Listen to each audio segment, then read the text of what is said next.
응급구조학과 1학년 여러분, 안녕하십니까? 오늘 수업에서는 앞으로 여러분이 현장에 나가 수많은 생명을 살릴 때 절대적인 기준이 될 2025년 한국 심폐소생술 가이드라인의 주요 개정 사항을 살펴보겠습니다. 화면을 보시죠. 이 가이드라인은 단순한 교과서가 아닙니다. 1분 1초가 급박한 현장에서 의료진과 여러분 같은 응급의료 종사자가 즉각적으로 판단하고 행동해야 하는 시각적 요약 레퍼런스이자 임상 가이드입니다. 오늘 이 강의를 통해 기존 지침과 무엇이 달라졌는지, 그리고 왜 바뀌었는지를 명확히 이해하시길 바랍니다. 왜 이 가이드라인이 이토록 중요하고 또 개정되어야만 했을까요? 슬라이드의 역학적 위기 데이터를 보시면 이해가 되실 겁니다. 우리나라에서 119 구급대가 이송한 병원 밖 심장정지 환자 수는 2008년에 약 2만 1000명 수준이었으나 2024년 기준 무려 3만 3034명으로 지속적인 증가 추세에 있습니다. 그런데 생존율은 어떨까요?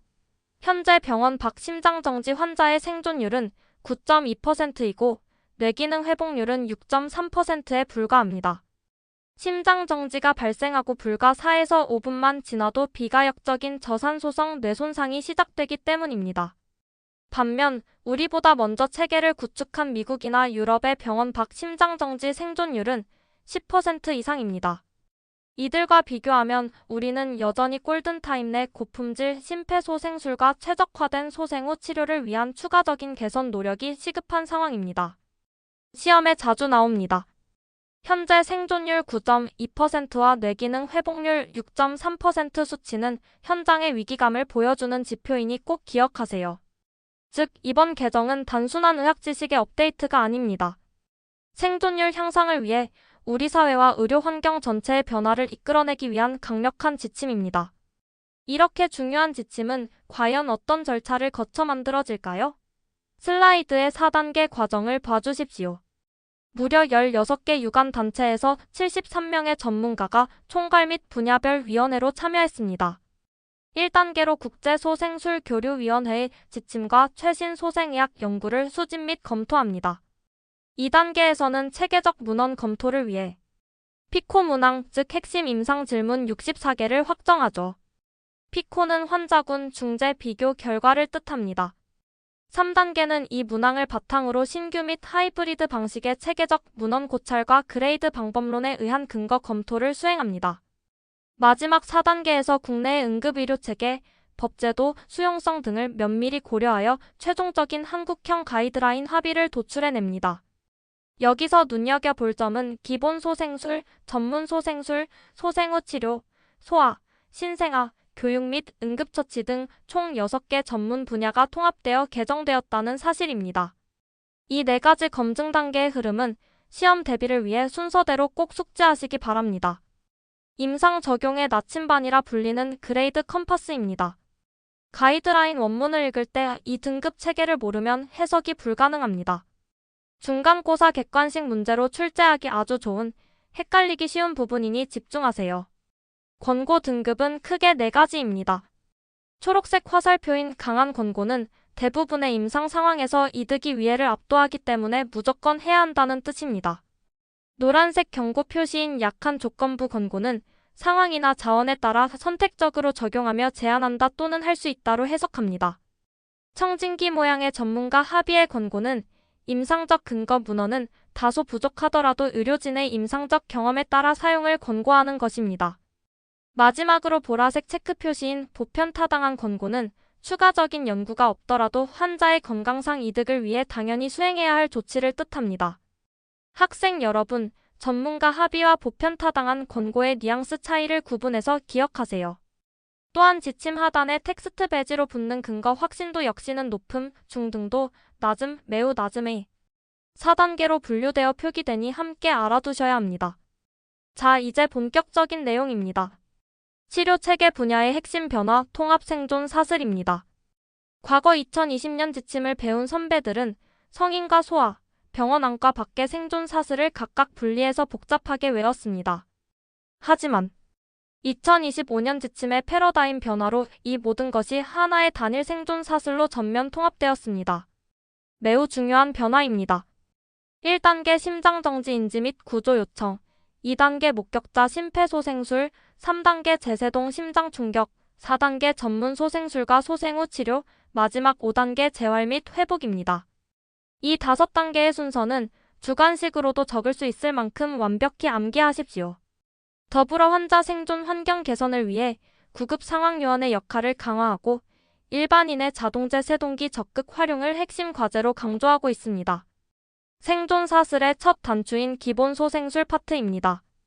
초기 대응을 최적화하기 위해 크게 3가지가 달라졌습니다. 첫째, 과거엔 언급이 없던 구급 상황요원의 역할이 강화되어 신고자에게 자동제 세동기 AED의 확보와 적용을 직접 지도할 것을 새롭게 제안했습니다. 둘째, 너무나도 중요한 가슴 압박 분율 CCF의 상향입니다. 기존엔 단순하게 최소 60%였지만 이제는 최소 60% 이상 가능한 높게 유지하여 가슴 압박 중단을 최소화하도록 강하게 권고합니다. 셋째, 실기평가에서 여러분이 가장 주의해야 할 부분입니다. 가슴 압박을 할 때 구조자의 주된 손, 즉 힘을 더 잘 쓸 수 있는 주로 쓰는 손이 아래로 환자의 가슴에 닿도록 위치할 것을 제안합니다. 압박의 질을 높이기 위한 아주 세밀하고 실무적인 지침 변화라고 이해하시면 됩니다. 구급대원으로서 필수적인 전문 소생술의 기도 유지 전략을 보겠습니다. 전문 기도기가 확보된 후 인공호흡 속도가 아주 명확하게 바뀌었습니다. 과거 분당 10에서 12회 5에서 6초마다 1회에서 이제는 과한기를 막기 위해 6초마다 1회, 즉 정확히 분당 10회로 단순화되었습니다. 이 수치는 헷갈리기 쉬우니 꼭 기억하세요.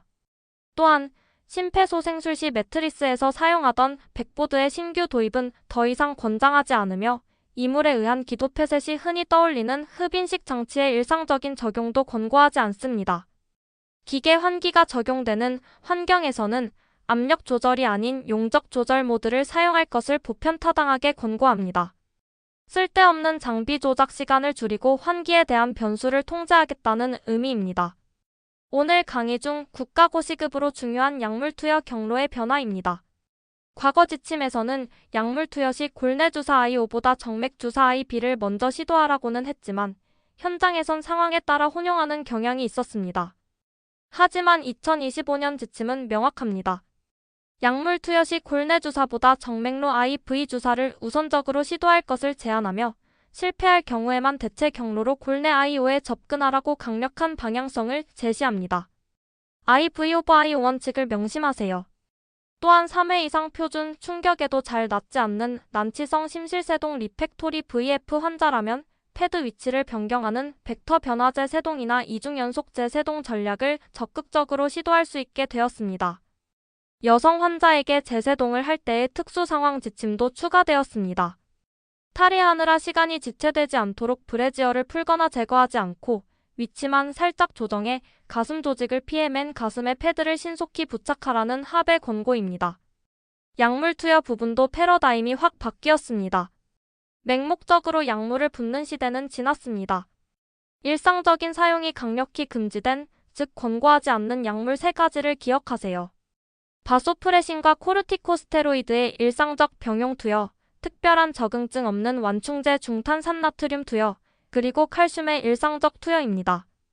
약을 쓰느라 가슴 압박을 쉬는 위해가 더 크다는 최신 근거가 반영된 것이죠. 반면 특수 원인에 의한 심장정지에는 타겟 약물이 있습니다. 고칼륨 혈증 유발 심장정지에는 인슐린과 포도당, 폐색 전증이 의심되거나 확진된 환자에게는 혈전용해제, 그리고 아편계 중독 상황에서 심장정지 여부가 불확실할 때 생명을 살리기 위한 날록손 투여가 권장됩니다. 일상적 사용 금지 약물과 특수 상황 투여 약물은 구분해서 기억하세요. 현장 초음파나 기계식 심폐소생술 장비 사용에 대한 지침입니다. 이전에는 가슴 압박을 방해하지 않는 선에서 원인 감별을 위해 현장 초음파를 종종 썼습니다만 2025년부터는 가역적 원인 진단을 위한 일상적인 시행을 강력히 금지합니다. 숙련된 시술자가 가슴 압박을 전혀 방해하지 않을 때만 아주 제한적으로 허용됩니다. 기계 심폐소생술 역시 수동 압박을 대신한 일상적 사용은 권장하지 않으며 구급대원의 안전이 위협받거나 환경적 제약이 있을 때만 대안으로 씁니다. 또 하나 흥미로운 특수 상황은 심폐소생술 중 환자가 일시적으로 의식을 회복하여 고통스러워할 때입니다. 이때는 환자의 통증 완화를 위해 진정제나 진통제를 최소 용량으로 쓸 수 있지만 신경근차 단제만 단독으로 투여하는 것은 절대 금지됩니다. 마지막으로 엎드린 자세에서 환자가 발생했고 즉시 눕히기 위험한 상황이라면 기관 내 삽관이 되어 있다는 전제하에 엎드린 자세 그대로 심폐소생술과 재세동이 가능하다는 보편타당한 권고도 신설되었습니다. 성인 및 소아 환자에서 기존 심폐소생술로 자발순환이 돌아오지 않을 때 최후의 보루로 고려하는 체외순환 심폐소생술 ECPR입니다. 기존 소생술에 반응하지 않는 환자 중 대상 조건을 충족할 때 이용 가능하고 훈련된 다학제적 전문가와 장비가 마련된 기관에 한해서만 선택적 구조치료로 적용할 것을 권고합니다. 하단의 문구를 강조하고 싶습니다. ECPR은 마법의 탄환이 아니며 고품질 기본 심폐소생술이 전제된 상태에서 시설의 역량이 뒷받침될 때 시행해야 합니다. 기본 가슴 압박이 제대로 안 된 상태에서 기계만 단다고 살아나는 것이 아님을 명심하십시오. 환자의 심장이 다시 뛰기 시작한 이후 뇌 손상을 최소화하기 위한 소생 후 치료 파트입니다. 자발순환 회복 후 혼수 상태인 성인 환자의 목표 체온은 33도에서 37.5도 사이로 설정할 것을 강하게 권고합니다. 여기서 정말 헷갈리기 쉬운 시험에 단골로 출제되는 핵심 포인트가 있습니다. 만약 환자가 애초에 이 온도보다 낮은 저체온 상태로 회복되었다면 어떻게 해야 할까요? 정상 체온으로 수치를 올리기 위해 굳이 적극적으로 가온하지 않아야 합니다. 억지로 온도를 높이면 뇌 손상을 가속화할 위험이 있어 이를 보편타당하게 금지하고 있습니다. 또한 신경학적 치료 관점에서 지속적인 뇌파 감시 중 율동주기 패턴 같은 발작 징후가 보이면 적극적인 치료가 권고되며 진정제 중단 후 고도 악성 뇌파 패턴이 보인다면 불량한 예후를 예측하는 지표로 활용할 수 있습니다. 소아와 신생아 소생술에서도 작지만 임상적으로 획기적인 변화가 있었습니다. 소아 기본 소생술의 실기 지침이 크게 바뀌었는데요. 과거 영아 가슴 압박 시 구조자가 1명이면 2손가락, 2명이면 2엄지를 썼던 것을 기억하실 겁니다. 이제는 구조자 인원수에 상관없이 무조건 양손 감싼 2엄지 가슴 압박법을 강하게 일괄 권고합니다. 또한 병원 밖 소아 심장 정지 시 무리하게 기관 내 삽관을 시도하기보다는 백마스크 환기 BVM를 적용하는 것을 제안합니다. 신생아 파트에서는 출생 직후 활발하거나 특별한 소생술이 필요 없는 만상 및 미숙아의 경우 탯줄 결차를 최소 60초 이상 지연할 것을 강하게 권고합니다. 신생아에게 꼭 필요한 혈류 보존을 위함입니다. 그리고 34주 이상 신생아에게 양압 환기가 필요할 때 안면 마스크 대신 성문상 기도기 사용을 적극 제한하고 있습니다. 지금까지 다룬 방대한 가이드라인의 변화를 3대 패러다임으로 요약해드리겠습니다. 첫째, 일상적 약물 및 장비의 축소입니다. 관행처럼 쓰던 칼슘, 완충제 등의 투여를 멈추고 초음파와 기계식 CPR로 인해 가슴 압박이 중단되는 것을 강하게 경계합니다. More is not always better, 즉 많이 한다고 무조건 좋은 것이 아닙니다.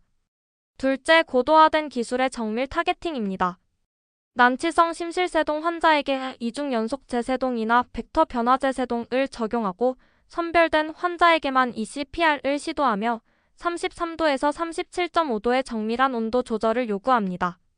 셋째, 가장 기본에 충실한 소생술입니다.